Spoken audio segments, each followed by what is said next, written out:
하나님 말씀 베드로전서 1장 1절에서 12절. 예수 그리스도의 사도 베드로는 본도, 갈라디아, 갑바도기아, 아시아와 비두니아에 흩어진 나그네 곧 하나님 아버지의 미리하심을 따라 성령이 거룩하게 하심으로 순종함과 예수 그리스도의 피 뿌림을 얻기 위하여 택하심을 받은 자들에게 편지하노니 은혜와 평강이 너희에게 더욱 많을지어다. 우리 주 예수 그리스도의 아버지 하나님을 찬송하리로다. 그의 많으신 긍휼대로 예수 그리스도를 죽은 자 가운데서 부활하게 하심으로 말미암아 우리를 거듭나게 하사 산 소망이 있게 하시며 썩지 않고 더럽지 않고 쇠하지 아니하는 유업을 있게 하시나니 곧 너희를 위하여 하늘에 간직하신 것이라. 너희는 말세에 나타내기로 예비하신 구원을 얻기 위하여 믿음으로 말미암아 하나님의 능력으로 보호하심을 받았느니라. 그러므로 너희가 이제 여러 가지 시험으로 말미암아 잠깐 근심하게 되지 않을 수 없으나 오히려 크게 기뻐하는도다. 너희 믿음의 확실함은 불로 연단하여도 없어질 금보다 더 귀하여 예수 그리스도께서 나타내실 때에 칭찬과 영광과 존귀를 얻게 할 것입니다. 예수를 너희가 보지 못하였으나 사랑하는도다. 이제도 보지 못하나 믿고 말할 수 없는 영광스러운 즐거움으로 기뻐하니 믿음의 결국 곧 영혼의 구원을 받으리라. 이 구원에 비하여는 너희에게 임할 은혜를 예언하던 선지자들이 연구하고 부지런히 살펴서 자기 속에 계신 그리스도의 영이 그 받으실 고난과 후에 받으실 영광을 미리 증언하여 누구를 또는 어떠한 때를 지시하는지 상고하니라. 이 성긴 바가 자기를 위한 것이 아니요 너희를 위한 것임이 계시로 알게 되었으니 이것은 하늘로부터 보내신 성령을 힘입어 복음을 전하는 자들로 이제 너희에게 알린 것이요 천사들도 살펴보기를 원하는 것입니다. 아멘. 특별히 오늘 이 베드로전서는 극심한 환난과 핍박 가운데에서 투쟁하고 있는 그리스도인들, 특별히 히브리 그리스도인들에게 편지를 보낸 내용입니다. 박해를 받는 가운데서 어떻게 해야 믿음을 지킬 수 있는가 하는 것을 이야기해 주기 위해서 이 편지를 쓰고, 그리고 박해 가운데에서도 믿음을 지키도록 권면하는 그런 내용이 이 베드로전서 후서에 기록되어 있습니다. 이 베드로전서에서는 예수님의 인품과 그리고 그분의 삶을 이야기해 주면서 또 구속사역에 대해서 우리 그리스도인들이 믿음을 간직하고 용기를 잃지 말아야 할 것이다 하는 것을 이야기해 주고, 또 우리가 지금 당하고 있는 여러 가지 환난과 핍박이 예수 그리스도의 고난에 참여하는 것과 같이 즐거워하고 기뻐하라, 그렇게 말씀하고 있습니다. 그런 면에서 보면 박해를 받고 있는 성도들에게, 또 어려움 가운데 있는 성도들에게 희망을 주는 이러한 메시지라고 말할 수가 있죠. 이 베드로전서가 쓰여질 당시만 해도 그 네로 황제라고 하는 황제가 그리스도인들을 엄청나게 핍박을 했습니다. 많은 성도들이 이 박해를 받고 어려움을 겪는 가운데에서 예수님을 참 잘 진실하게 믿어보겠다고 하는 그러한 신앙적인 갈등, 고민, 그리고 몸부림치는 그러한 상황 가운데에서 이 편지가 주어졌다, 그렇게 이해하시면 되겠습니다. 그렇게 많은 박해를 받는 그리스도인들의 삶을 소망을 가지고, 그리고 영원한 영광을 바라보면서, 그리고 그 힘든 시절을 서로 위로하고 사랑하면서 이렇게 하면서 믿음을 지켜 이겨나가기를 바라는 하나님의 위로가 이 베드로전서에 담겨 있다고 말할 수가 있습니다. 박해라고 하는 것이 사실은 그리스도인들의 삶을 성장시키기도 하고, 때로는 이것이 그리스도인들의 삶을 파괴시키는 그런 결과도 가져오게 되는데, 믿음을 지키면서 그러한 환난을 지키는, 잘 이기는 사람들은 그 환난 가운데에서 믿음이 더욱더 성장되어진다 하는 것을 우리가 알게 되죠. 오늘 본문 1절 말씀해 보니까 예수 그리스도의 사도 베드로는 본도, 갈라디아, 갑바도기아, 아시아와 비두니아에 흩어진 나그네, 이렇게 기록하고 있는데, 베드로 사도가 이 편지를 누구에게 보냈느냐? 바로 본도, 갈라디아, 갑바도기아, 아시아와 비두니아에 흩어져 있는 나그네들에게 보냈다. 여기 흩어져 있는 나그네, 이 말은 우리가 흔히 말하는 디아스포라죠. 우리와 같이 지금 멀리 고향을 떠나고 본토 친척을 떠나서 이 외지에 나와서 사는 이민 생활을 하는 사람들을 말하는 것입니다. 특별히 나그네라고 하는 그 말로서 성도들을 지금 표현하고 있습니다. 나그네라고 하는 표현, 이것은 사실 이리저리 돌아다닐 수밖에 없는 처지를 표현한 말이기도 하지만, 아직도 가야 할 길이 먼 순례자의 길을 의미하기도 하는 것입니다. 그저 자신의 고향에서 익숙한 사람들과 익숙한 삶을 사는 것이 아니라 이리저리 옮겨다니는 그런 삶을 산다고 하는 것은 그만큼 삶의 변수가 많이 있고, 그리고 그 삶이 안정감이 없는 것입니다. 때문에 오늘 나그네라고 하는 표현은 하루하루를 살아갈 때 예상할 수 없는 그런 박해를 받는 상황 속에서 하나님만 바라보면서 날마다 소망을 일으키며 그 소망의 호흡이 계속 이어져 가도록 애쓰는 것이 숙명인 그러한 사람들의 삶을 이야기해 주고 있습니다. 우리는 나그네의 삶을 살면서 좀 더 안정되게, 좀 변함없이 그렇게 삶을 살았으면 좋겠다, 이런 마음을 가질 때가 많이 있죠. 그래서 어떨 때는 답답한 마음이 들기도 합니다. 우리가 언제까지 이 어려움을 끝낼 수 있을까? 언제 내가 이 일을 마무리 지을 수 있을까? 언제까지 기다려야 하나? 또 얼마만큼 우리의 삶이 더 가야 할까? 몇 번이나 더 짐을 싸고 옮겨야 할까? 얼마나 더 사람들을 만나면서 사람들과 어려운 그런 관계를 겪어야 하는 거야 도대체? 이러한 질문들을 가질 때가 많이 있습니다. 참으로 끝이 보이지 않는 그러한 인생길이라고 생각이 되어집니다. 그런데 우리에게 하나님은 오늘 흩어진 나그네다, 네가 나그네다, 그렇게 말하고 있는 것이죠. 이 나그네다라는 말은 아까 제가 한 모든 질문에 대한 그 질문이 사실은 담겨져 있는 것입니다.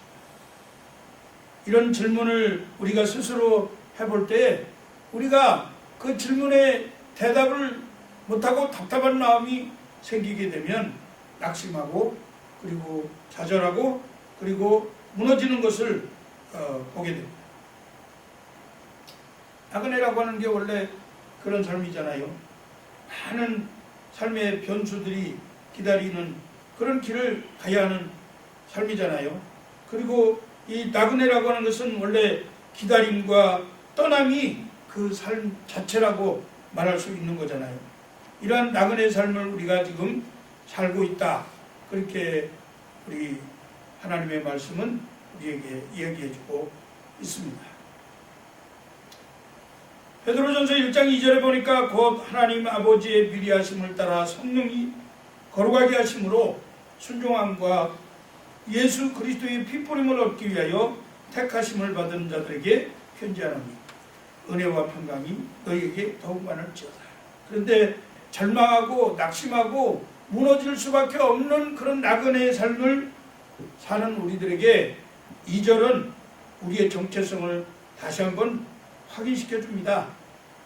곧 나그네는 나그네지만 우리는 그냥 나그네가 아니고 좌절하고 넘어지고 쓰러지는 그런 나그네가 아니고 하나님 아버지의 미리 아심을 따라서 성령이 거룩하게 하심으로 순종함과 예수 그리스도의 핏부림을 얻기 위하여 택하심을 받은 자들이라고 말씀하고 있습니다.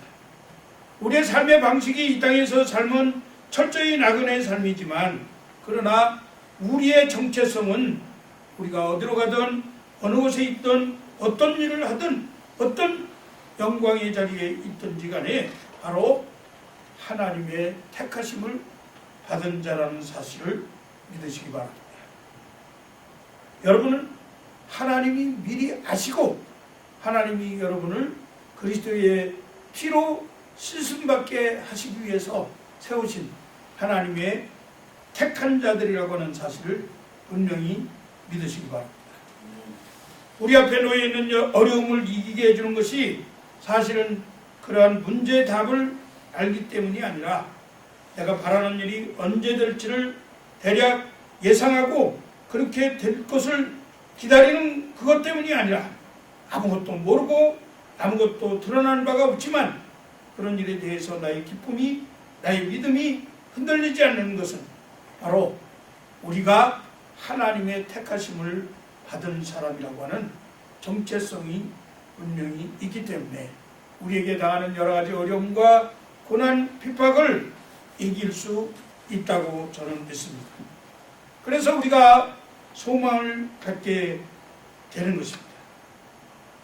그래서 오늘은 우리가 가져야 할 소망이 살아있는 소망인데 이 소망이 왜 우리에게 주어졌는가, 소망을 가져야 된 이유가 무엇인가 하는 것들을 말씀을 통해서 한번 생각해 보려고 합니다.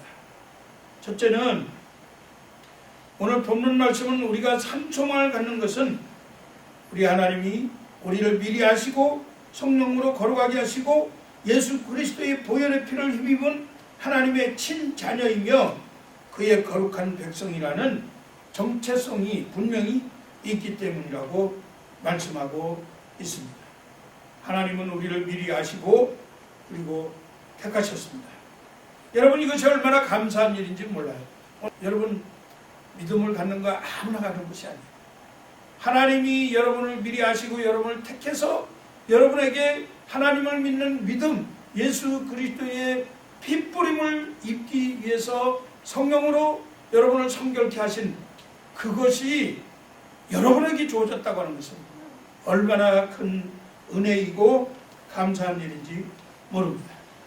이것 때문에 우리가 소망을 갖게 되고 이것으로 인해서 우리는 완성된 하나님의 나라, 거룩한 나라에 들어갈 수밖에 없는 줄로 믿습니다. 우리가 하나님의 나라를 소망하는 중에 살 수밖에 없는 두 번째 이유는 성령의 거룩하게 하심 때문에, 이것은 다시 말해서 우리를 성화시킨다는 말씀. 우리가 예수 그리스도를 믿고 예수 그리스도를 닮아가고자 하는 그러한 믿음으로 여러 가지 환난과 핍박과 어려움을 겪으면서 그것을 견딜 수 있는 것은 성령께서 우리에게 이 땅에 살면서 예수 그리스도의 그 품성을 입을 수 있도록 그렇게 성결하게 해주시는 은혜 때문인 줄로 믿습니다. 우리가 우리 자신으로 말미암아서 거룩하게 되어지는 것이 결코 아닙니다. 성령 하나님께서 우리를 거룩한 하나님의 자녀로 만들어주고 있다고 하는 사실, 이것이 우리가 거룩한 하나님의 나라에 들어갈 수 있는 그러한 산 소망이 되어지는 줄로 믿습니다. 세 번째는 우리가 산 소망을 간직하게 되는 이유가 거듭난 자로 영생을 소유하게 되었다고 하는 사실입니다. 베드로전서 1장 3절 말씀에 보니까 우리 주 예수 그리스도의 아버지 하나님을 찬송하리로다. 그의 많으신 긍휼대로 예수 그리스도를 죽은 자 가운데서 부활하게 하심으로 말미암아 우리를 거듭나게 하사 산 소망이 있게 하시며, 우리가 거듭난 걸로 인해서 하나님을 찬송해야 합니다. 우리는 우리의 과거를 돌이켜보면 정말로 하나님에게 가까이 갈 수 없는 그러한 존재들이었습니다. 죄의 종노릇하던 사람들이고 마귀의 권세 아래 있던 사람들. 이제 앞으로 베드로전서를 공부하다 보면 나오겠지만 우리의 과거의 삶이 하나님이 우리를 인정하지 아니하고 하나님이 우리를 지켜주지 아니하시면 하나님의 거룩함에 조금도 참여할 수 없는 그러한 사람들이었습니다. 그런데 하나님께서 우리를 예수 그리스도를 죽은 자 가운데서 부활하게 하셔서 그분을 믿음으로 말미암아 우리를 거듭나게 하셨다고 하는 이 놀라운 은혜. 거듭났다고 하는 의미는 다시 말해서 영생을 소유한다는 말씀입니다. 우리는 예수 그리스도의 아버지 하나님의 풍성하신 긍휼과 사랑 때문에 예수 그리스도의 죽음과 부활을 믿는 자로 다시금 거듭나서 하나님 앞에 있는 영생을 소유하게 된 하나님의 친백성들인 줄로 믿습니다. 여러분, 우리가 이 땅에 사는 동안에 우리의 생은 아직 끝나지 않았습니다. 지금 우리의 모든 것이 끝난 것이 아닙니다. 우리의 삶은 지금 나그네와 같이 가지만 이 나그네로 사는 삶이 너무나 힘들고 고통스럽고 어렵다 하더라도 이것이 끝난 것이 아니에요. 우리에게는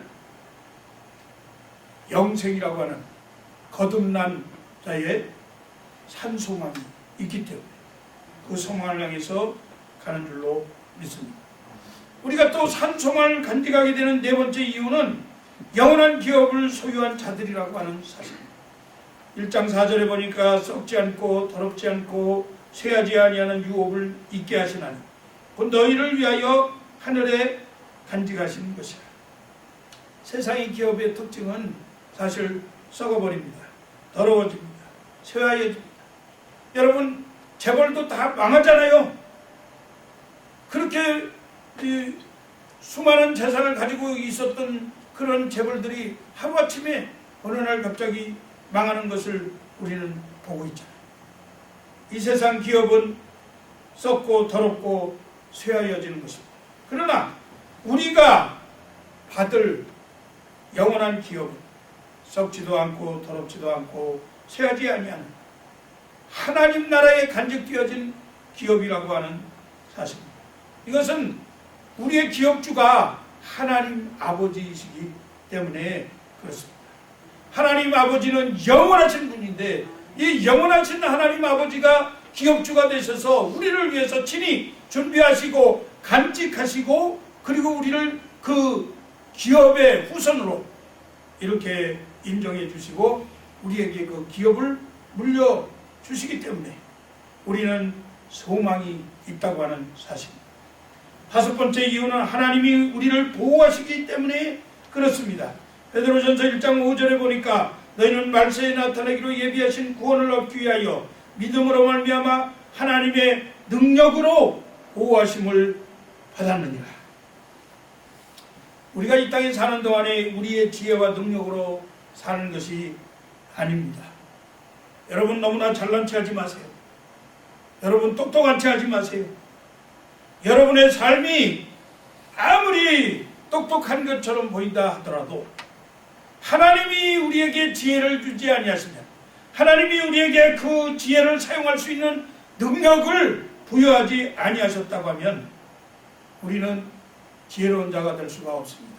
하나님은 미련한 자를 들어서 지혜로운 자를 멸시하시고 가난한 자들을 들어서 부한 자들을 창피를 주시고 그리고 하나님은 약한 자들을 들어서 강한 자들을 부끄럽게 하시는 그런 하나님이시기 때문에 하나님의 능력으로 우리를 보호하시면 우리가 미련하고 우리가 비록 연약하고 우리가 비록 가난하다 하더라도 이 땅에서 지혜롭게 또 부유하게 그리고 강하게 이 땅을 살아가게 될 것입니다.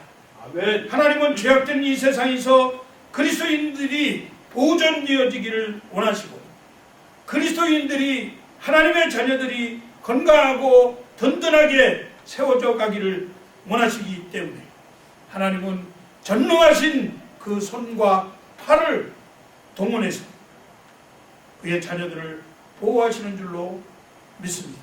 아멘. 하나님은 마지막 날까지 우리의 믿음을 지키실 것이고, 하나님은 우리 그리스도인들이 이 땅에서 능력으로 살 수 있도록 하나님은 보호하실 줄로 믿습니다. 그렇기 때문에 우리가 산소망을 갖게 되는 거예요. 우리가 또 산소망을 갖게 되는 그 다음 6번째 이유는 우리가 현재 당하는 고난, 어려움, 고통, 억압, 멸시 이러한 모든 것들이 사실은 복이 있기 때문에 그렇습니다. 6절에서 7절에 보니까 그러므로 너희가 이제 여러 가지 시험으로 말미암아 잠깐 근심하게 되지 않을 수 없으나 오히려 크게 기뻐하는도다. 너희 믿음의 확실함은 불로 연단하여도 없어질 것보다 금보다 더 귀하여 예수 그리스도께서 나타나실 때에 칭찬과 영광과 존귀를 얻게 할 것입니다. 고난이 오면 근심이 되죠. 어려움을 당하면 걱정이 됩니다. 그러나 잠깐 근심하지 않을 수 없으나, 여러분 이 말씀을 중요하게 생각하십시오. 잠깐 근심하게 되는 거예요. 그 근심은 잠깐이라는 거예요. 잠깐 근심하게 되지 않을 수 없으나 우리는 오히려 그 근심으로 말미암아, 그런 고난으로 말미암아 기뻐한다. 왜? 우리에게 주어지는 칭찬과 영광과 존귀가 너무나 아름답고 크기 때문에, 이것 때문에 우리가 소망을 가지고 사는 것입니다. 우리가 이 세상을 살아가면서 여러 가지 시험 속에서 살 수밖에 없습니다. 그러나 그 고난, 그 시험 일시적인 것이라는 사실을 기억하시기 바랍니다. 그런데 이 고난과 그 시험이 아까 처음에 말씀드렸던 것처럼 우리 그리스도인들의 삶을 성숙시켜줄 뿐만 아니라 이것이 오히려 우리에게 영광과 존귀의 면류관을 가져다 준다고 하는 사실이에요. 하나님이 약속하셨습니다. 하나님이 우리에게 반드시 이 고난을 견디는 자들에게 영광의 면류관을 주시겠다고 약속하셨기 때문에 우리는 그것을 소망으로 삼고 이 땅에서 살아갈 수 있는 것입니다. 베드로전서 1장 8절에서 12절 말씀 다시 한번 우리 같이 읽어보겠습니다. 8절부터 읽습니다. 예수를 너희가 보지 못하였으나 사랑하는도다. 이제도 보지 못하나 믿고 말할 수 없는 영광스러운 즐거움으로 기뻐하니 믿음의 결국 곧 영혼의 구원을 받으리라. 이 구원에 대하여는 너희에게 임할 은혜를 예언하던 선지자들이 연구하고 부지런히 살폈다. 자기 속에 계신 그리스도의 영이 그 받으실 고난과 후에 받으실 영광을 미리 증언하여 누구를 또는 어떠한 때를 지시하는지 상고하느니라. 이 섬긴 바가 자기를 위한 것이 아니요 너희를 위한 것이니 계시로 알게 되었으니 이것은 하늘로부터 보내신 성령을 힘입어 복음을 전하는 자들로 이제 너희에게 알릴 것이다. 천사들도 살펴보기를 원하는 것이니라. 우리가 산 소망을 간직하는 가장 크고도 마지막 되는 이유는 하나님의 구원을 성령을 통해서 밝히 알고 믿기 때문에 그렇습니다. 결국은 우리의 영혼이 구원을 받기 때문이라고 하는 사실입니다. 모든 것보다도 우리의 영혼이 구원을 받는다고 하는 것이 가장 우리가 이 고난을 견디는 소망이 되어진다고 하는 겁니다. 그리스도 예수 안에 있는 하나님의 구원을 사실은 아무도 몰랐습니다. 이 구원의 진리를 잘 깨닫지 못했는데 하나님께서 예수 그리스도를 통해서 우리를 구원하시고자 하는 그 놀라운 계획이 성령을 통해서 그리스도인들에게 알게 되어졌는데 예수님의 고난을 통해서 이루어졌다고 합니다. 이 구원은 예수님의 고난이 있은 후에 우리에게 구원이 주어졌다고 하는 사실입니다. 앞으로 우리가 이 구원에 대해서는 좀 더 많은 시간을 가지고 우리가 좀 더 깊이 연구해 볼 것입니다. 선지자들이 연구하고 부지런히 살펴서 자기 속에 계신 그리스도의 영이 그 받으실 고난과 후에 받으실 영광을 미리 증언하여 누구를 또는 어떤 때를 지시하는지 참고하니라. 예수님이 고난받으셔야 우리가 영광을 받는다는 것을 예수님이 보여주십니다. 예수님이 고난받으신 후에 그분이 영광을 받으심으로 그리고 우리에게 놀라운 구원의 비밀을 깨닫게 해 주셨다고 하는 말씀입니다. 이제 말씀을 맺으려고 합니다. 사랑하는 성도 여러분, 우리는 어떤 고난 앞에서 있을 때라도 하나님의 사랑을 받는 자들입니다. 우리가 주님을 보지는 못했지만 그리고 주님과 같이 우리가 지금 날마다 산다고 생각하지만 우리 눈으로는 예수님을 보지 못하고 살지만 그 어떤 일 앞에서 여러분들이 주님을 사랑하는 마음이 있으면 그러면 그 고난을 이기게 될 것입니다. 하나님의 사랑은 충분히 우리들이 당하는 고난을 잊게 해 줍니다. 하나님을 사랑할 때 그 사랑이 우리가 나그네로서 이 땅에 사는 이유가 무엇인가 하는 대답을 해 주게 됩니다.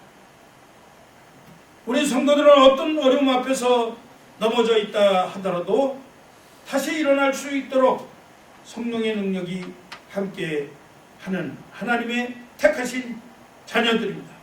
어떤 죄책감과 실수와 넘어짐 가운데에서 사실은 절망하고 그리고 낙심하고 또 다시 회개하고 있다 하더라도 예수 그리스도의 십자가의 핏뿌림으로 인해서 다시 한번 회복하고 그리고 새 힘을 얻을 수 있는 그런 하나님의 자녀들입니다. 주님을 볼 수 없지만 그 주님이 오늘 나와 함께 하시고 나를 다시 일으키시고 나의 눈물을 닦아주시고 또 인생의 한 고비를 넘어가게 하실 때에 순례자의 노래 할 수 있도록 이렇게 하시는 분. 우리 인생에서 당하는 고난과 실패와 시험을 이길 수 있는 유일한 방법은 하나님께서 주시는 살아있는 소망을 갖는 것입니다. 주님을 사랑하는 마음이 곧 살아있는 소망을 가지는 것입니다. 힘들면 힘들수록 주님을 더욱 사랑하시기를 주의 이름으로 축복합니다. 지금 혹시 여러분이 폭풍우 한가운데 있습니까? 혹시 여러분이 그 폭풍우가 언제 끝날는지 그런 질문을 하고 있습니까? 우리 그리스도인들이라고 해서 닥쳐오는 폭풍이 갑자기 멈추지는 않습니다. 오히려 더 강하게 불어올는지도 모릅니다. 하지만 그런 폭풍 한가운데 있는 정말 조각배 같은 그런 존재라 할지라도 우리가 그 배의 선장이 되셔서 그 배의 키를 조정하시면서 우리들을 안전하게 보호하시고 인도하시는 분은 영원한 능력의 하나님 여호와 하나님이시기를 믿으시기를 주의 이름으로 축복합니다. 아멘. 혹시 자신이 벌을 받고 있는 것은 아닌지 혹은 하나님이 나를 버린 건 아닌지 혹시 이런 생각을 하면서 이 고난과 어려움을 그저 내게는 안 왔으면 좋겠다 그런 생각을 하시는 것은 아닌지 모르겠어요. 하나님은 우리를 성숙시키기 위해서 또 그러한 바람과 파도와 같은 그런 고난을 우리에게 주신다고 하는 사실을 기억하시기 바랍니다. 그 하나님이 다른 분이 아니라 나의 하나님, 여러분의 하나님, 우리 그리스도인들의 아버지 하나님이신 것을 분명히 믿습니다.